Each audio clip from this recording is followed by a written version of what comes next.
Your husband is a very loving man, Cynthia. I can tell that he has a great deal about you. And your son.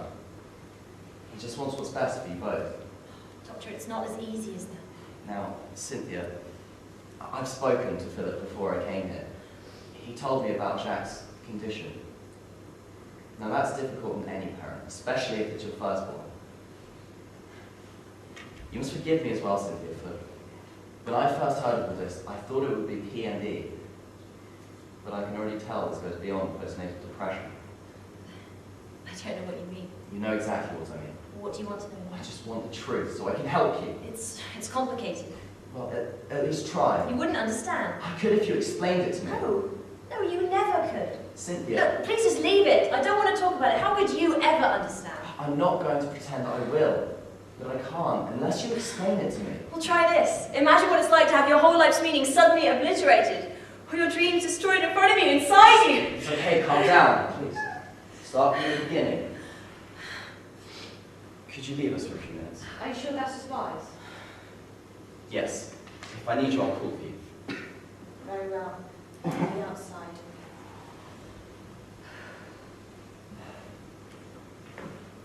I need you to tell me everything. It's the only way I can help. You sure? Yes. Don't let Philip know. I can't make that promise. If he asks, I'm obliged to tell him. But I can still help you. Fine. Fine if you think it'll help. I promise. It will. When I first found out I was pregnant with Jack, everything changed. Philip was over the moon, my parents were overjoyed, especially my mother. She said it would be the single greatest achievement of my life. I admit I was skeptical about this. Imagine being told the best thing in your life is to have children. I found it hard to believe. I was happy, but it was hard to believe. Go on. As time went on, I felt different. They say that pregnancy is different for every woman, but as my belly began to swell up and I felt him move. Can you imagine that? The feeling of a living creature inside you as part of you? It was then I realized my mother was right. It was the greatest thing I could have done, and for a while I was happy. And then the problems began. Problem? Yes, about 30 weeks in, the gynecologists stopped being as friendly as they used to be. They began to talk to Philip in hushed voices and worried expressions on their faces. I knew there was something they weren't telling me. They weren't telling me what was going on inside my own body. Ironic, isn't it? You don't know what's going on within yourself, but it was enough to worry them. Then the questions came. They asked everything about me, my family, my history, everything. I don't think I've said no more times than one day in my life, and when I asked why, they looked away. Philip said it wasn't for me to worry about. But it was my body they were talking about. I had a right to know. I kept asking. Until eventually one of them cracked and he told me the news of what was happening to my baby. He said there had been an unforeseen complication. Jack's position within the womb was all wrong, and as a result he was not developing properly. I didn't know what to do. I spent the last weeks of my pregnancy distressed and terrified. The doctors told me that worrying would only make things worse, and I needed to remain calm, but how could I? Knowing my child was in pain, knowing he would struggle when he was born as a result of my stress. One day, I felt a great pain. It was as if I was being bisected from the core. I was rushed to hospital. I can't remember much of what the doctors said, but I remember the words premature and complications were said over and over again, and all the time this terrible pain. When it was time to give birth to him, I promised I would do my best regardless. I would be the mother I should be. All I remember from the birth was pain, until it was over and there he was, my baby boy, crying his eyes out. All I wanted was to hold him, but the next thing I knew was that he was being taken away. They placed him in a blanket, and that was when I saw it properly. He He was so thin, I could see his little ribs, and his legs were all twisted in the wrong places. I couldn't believe what I was seeing, and then he was gone. I waited and waited, and after hours and hours, I was still panicking. I wanted my son. They'd taken him away, and I was convinced I would never see him again. I know that must sound silly now, but I couldn't shake it off. Until finally, he was there in my arms, and in spite of everything, I felt this overwhelming sense of love. I felt complete. He was asleep and quiet.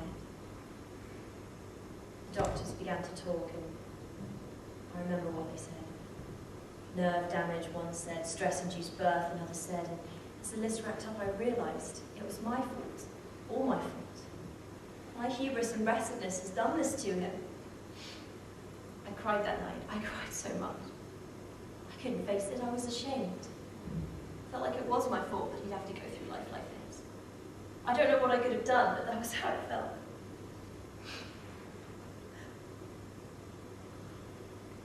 I have no idea. Well, no one does. They just think that I'm going crazy, that I've lost my mind.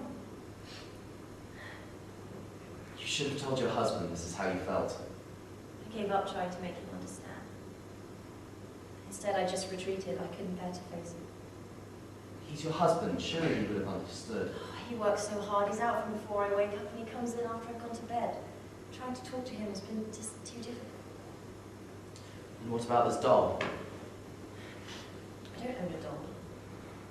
Philip told me that you have a doll, which you treat as if he's your own son. Yeah, please, no, not now. I can't. It's okay, it's okay. Calm down, son.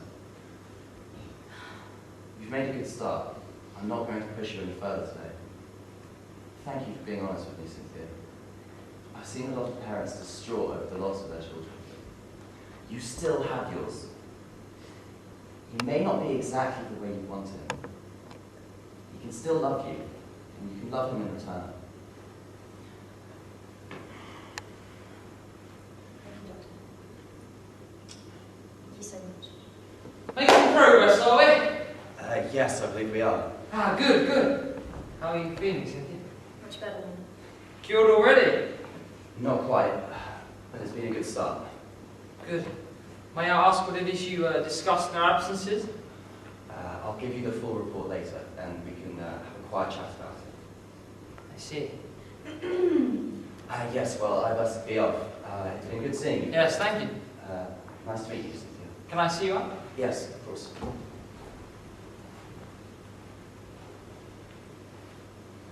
Oh, chilly. Yes, madame? Nothing.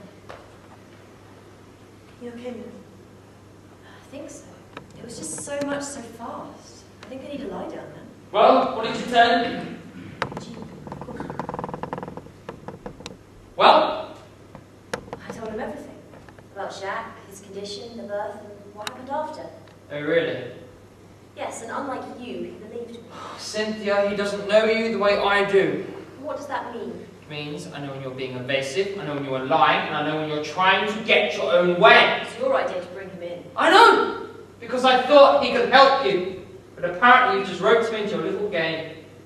I'm not playing games, Philip. Whatever do you mean? Because when I inquired as to what it is you two spoke about in my absence, he told me he'd give me the full report later.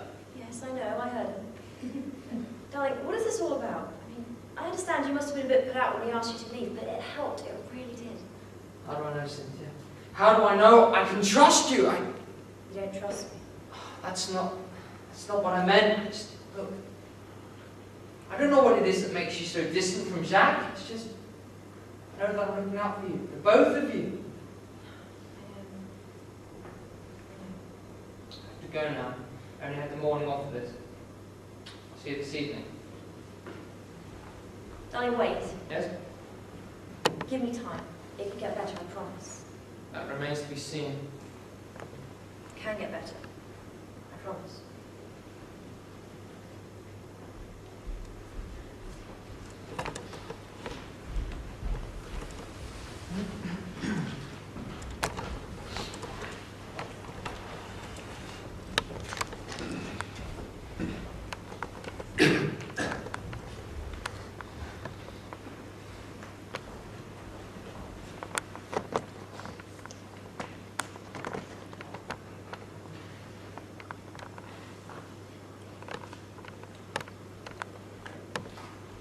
Gillian?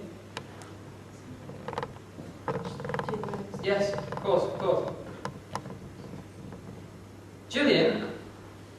Come here a moment. Can I diffuse? Gillian? Gillian? Do you think my wife's condition will improve? Sir?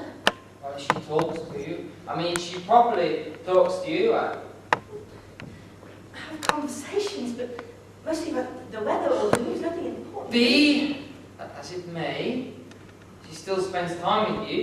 You must have noticed things about her, things she doesn't show me. What can I tell you, sir, apart from she carries a little guild for poor Jacques, I mean? That's it.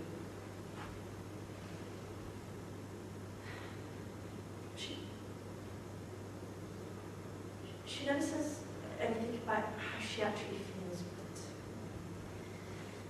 I can tell it's like the weight of the world pushes down on her shoulder. Does she talk about Jacques? Sometimes.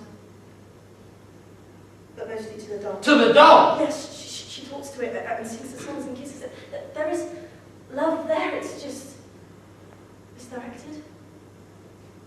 Indeed. Come see little Jacques. Sir? He likes you. You always have.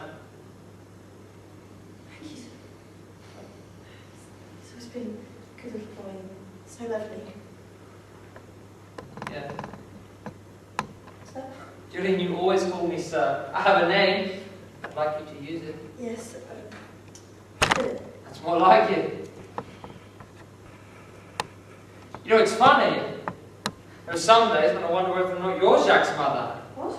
Well, care for him, wash him, feed him, do the things I cannot, do the things Cynthia does not. Sir, Shh. No! What was I thinking of? I'm sorry, sir. Get out of my sight! What? What?